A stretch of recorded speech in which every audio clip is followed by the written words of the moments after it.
দাদা, আজকে আমার শেষ অনুষ্ঠান ছিল মনাই ঠাকুরের শো।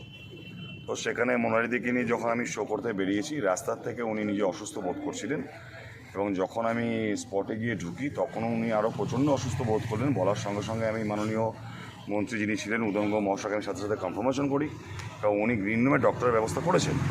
ডক্টর এসছেন, ওনাকে মেডিসিন দিচ্ছেন, বাদ বাকি উনি তাও ঠিক করতে পারছেন না। তারপরে উনি মোটামুটি নিজেকে একটু রিকভারি করে পারফরমেন্স করেছেন, কিন্তু অ্যাটলিস্ট আমরা যা দেখলাম উনি তারপরে আর স্টেজে দাঁড়িয়ে পারফরমেন্স করতে পারছিল না, প্রচণ্ড অসুস্থ বোধ করাতে আমরা সাথে সাথে নিয়ে এসে এখন কুচবিহার শুভম হসপিটালে মনাই ঠাকুরকে আপাতত আমরা ডক্টরের আন্ডারে চেক আপ করিয়ে নিচ্ছি।